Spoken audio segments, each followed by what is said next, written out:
Баршаңызға сәлем. Бүгін өте дәмді үйдің пельменін жасайтын боламыз.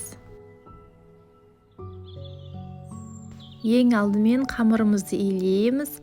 Бір жұмыртқа, оның үстіне су, дәміне қарай тұз және бір ас қасық сұйық май қоямыз. Барлығын араластырып алғаннан кейін үстіне ұнымызды салып, қамыр илейміз.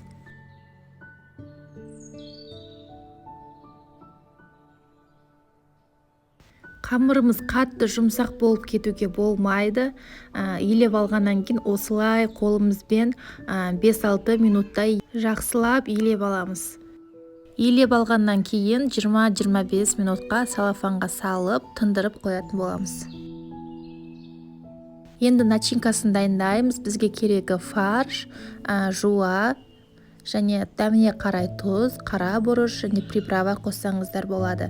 Осының барлығын жақсылап қолмен араластырып аламыз.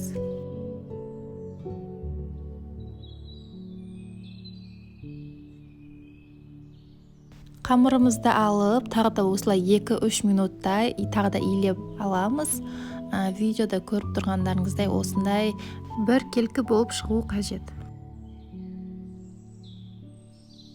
Қамырды екіге бөліп, өзіме ыңғайлы етіп алдым.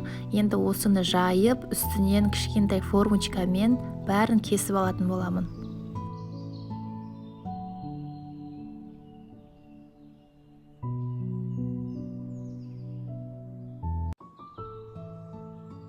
Жайған кезде өте жұқа болып кетпеуі қажет, себебі жаңағы түйген кезде, пісірген кезде оның барлығы жыртылып кетуі мүмкін. Сол үшін кішкене қалыңырақ етіп жасаған дұрыс. Міне менің қамырым дайын. Енді осының ішіне начинкасын салып, фаршымызды салып, осылай түйіп аламыз.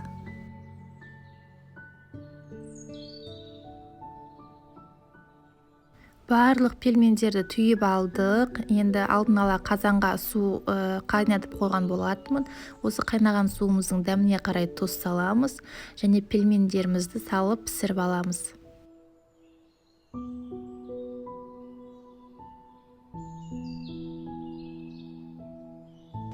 Пельменіміз осылай бір қатты қайнағаннан кейін тағы да 5-6 минутқа қалдырып, жақсылап пісіріп аламыз.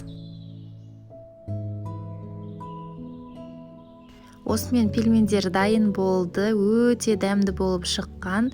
Үстіне осылай сары май немесе қаймақпен өте дәмді болады. Каналыма жазылып, лайк басып қойыңыздар.